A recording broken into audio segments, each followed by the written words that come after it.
Hello guys and welcome back. So it seems that the Final Fantasy set is almost completely or maybe complete already as of this recording. And we again doing some deck techs that we usually do.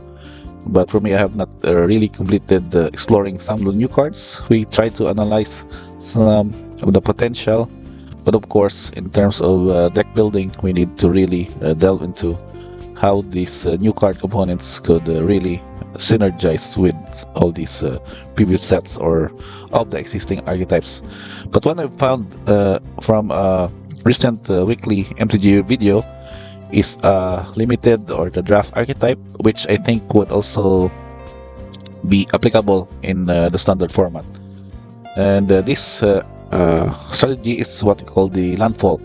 So we have this tech version. We go with the mono green Landfall version. It goes with some of the new cards, particularly Tifa Lockhart, which is basically our win condition from this deck, and what other cards that synergize with this kind of strategy, and of course some of the existing and maybe powerful Landfall decks. So let's discuss this deck tech for today. So for the breakdown of the list, we have 28 creatures, 4 enchantments, 2 instants, next thing in the build, very important also, 24 lands, and 2 sorcery. So let's take a look at the lineup of the creatures. We check up by, let's see the mana cost, the 1-drops. So basically we have 8 1-drops here, with particularly of course Manor Elves as a mana ramp, and the new card such Chocobo. So Chocobo is a 1/1/0/1 bird creature that goes with a landfall ability. It +1/+1 counters are added for it. For more so, for this one, because with the kind of setup with this deck, we pretty much make sure that this Chocobo goes wide and gets bigger to deal enough damage early on, and maybe for just some of your late game cards to finish it quickly with only one attack. So let's go for the 2-drops. Aside from Tifa Lockhart, we have Bristly Beer, Spine Sower. Let's take a look again of the card of Tifa. There is to cast 1/2 creature, which this ability of a trample, but her ability basically goes with a landfall ability. So for each landfall triggers, they will double Tifa's power until end of turn. So basically, what for the 1/1 is not that particularly efficient. But with cards such as Bristly Beer with puts +1/+1 counters on that creature, you get to basically put counters on Tifa, double her power, and basically attack for huge chunks of damage, even at like basically turn 3 or turn 4. So you can very much curve early on with this kind of deck, and the late game also good mana sink for Bristly Beer's ability is that you get to double some counters on each creature you control with the 5 mana cost activation. Now for your 3-drops, which also goes with this setup, we have Loot Exuberant Explorer from Foundations. It has the ability that you may play an additional land for each of your turn. So that's basically 2 double triggers of your landfall, and as late game ability to pay 6, look at the top 6 cards of your library and you may reveal a creature card with mana value less than or equal to the number of lands you control, and then put it to the battlefield. And that's basically a free creature added. And of course the late game would really matter here. We have a lot of late game abilities here that can pretty much still benefit with the core strategy of landfalling creatures. And of course this one, basically this is your other finisher creature in this deck. We have Mossborn Hydra, that's 4 copies. This enters with +1/+1 counters on it, but whenever a landfall triggers, a land you control enters, double the number of +1/+1 counters. So basically with this Landor Elf, you can cast this one on turn 2 and then benefit with more landfall ability and can deal much greater damage by turn 3 and so on and so forth. And another choice here for the 3-drops are your Nissa, Resurgent Animist. It has ability that add 1 mana mini color, basically giving you extra mana to ramp up. And then if this the second time ability trigger, you will reveal cards from the top of your library until you reveal an elf or elemental card. Then put the card in your hand at the bottom in order. Those elemental card are basically another elf, maybe another elf, but the elemental here would be this one, Mossborn Hydra. So basically you can get a Mossborn Hydra with Nisa Resurgent enemies double trigger for the second trigger of the Landfall. So for another tree drop here, which benefits you, of course, look at the top cards library for Traveling Chocobo, and you can play those lands and spirit spells from the top card. And basically, if you have a land trigger, a land or a bird you control enters the battlefield, causes a trigger ability of a opponent you control, that ability triggers an additional time. So basically, these landfall triggers would trigger an additional time all of your Chocobo, your basically your Tifa Lockhart, and some of these other spells, which I'll discuss in a bit, would also trigger at additional time. And lastly, our fourth drop here, which is basically a utility creature, is Zaskatsroy.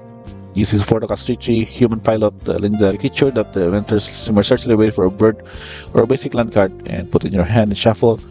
But whenever it attacks, put a +1% counter on the creature, then double the +1% counters on that creature. So it's in a way it makes your other counter ability similar to that of Mossborn Hydra that doubles its +1% counters. Like if, for example, you have Sas Chocobo and then it attacks with the Sas Katsuroi, basically you get this one pump up with his ability to put +1% counters and then double it equal to the number of the creature. So with that said, for your lineup, let's take a look at the other non-creature spells. So we have a copy of Hunter's Talent. Basically, this is just a utility card that lets you fight or utilize to clear off potential blockers from your opponents. When it enters the battlefield, the target creature control this damage equal to its power to the creature you control, and then the level 2 ability gets your creature +0 against trample, very efficient for champ blockers. And lastly, if you're beginning your end step, if you control creature power 4 or greater, you will draw a card. So this card is basically a utility card with all those values given and benefit you from the early game up to the late game. And we have 3 copies of Bride Shop-Off. This is another 2-drop new card from Final Fantasy set. It has ability, of course, to add also +1% counters on creatures with its landfall ability, and later on you can good mana sync for them.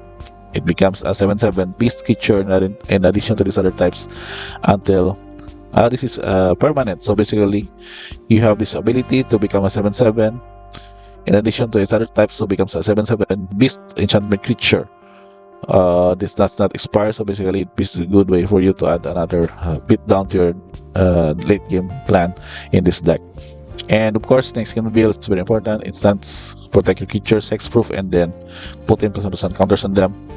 And also Bushwhack.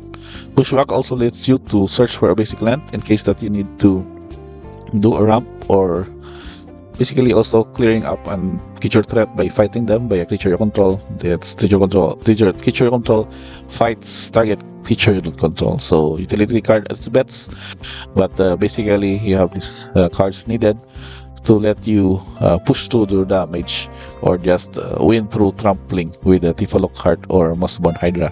And last but not the least are your lineup for the lands.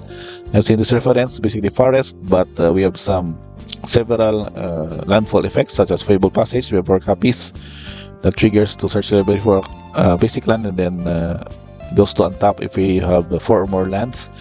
We have 2 copies of Escape Tunnel. Escape Tunnel basically is like an improved Evolving Wilds.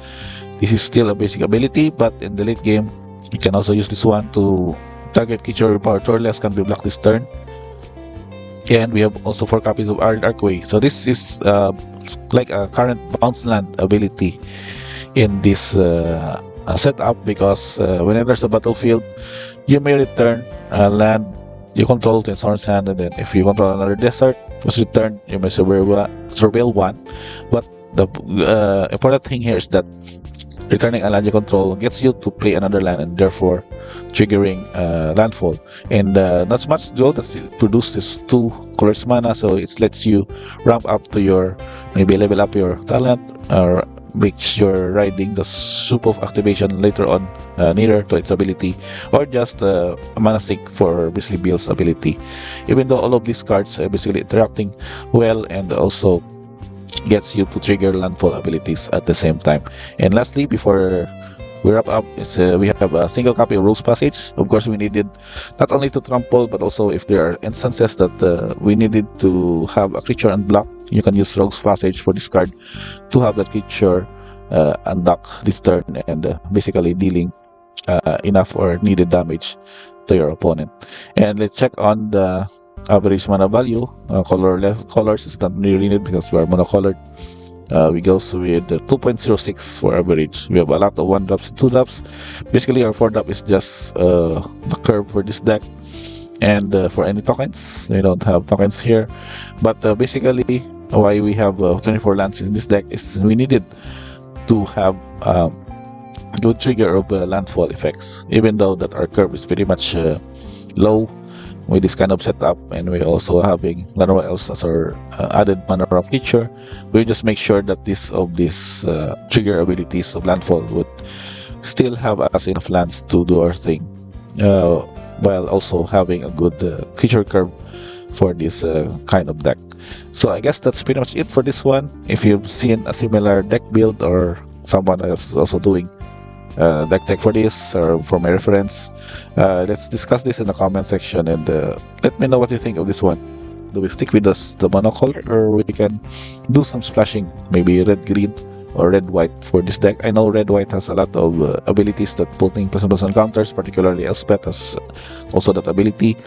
But I think if you want to be more consistent, of course, sticking with the monocolors would be the best way to do this, with of course curving out with this kind of deck.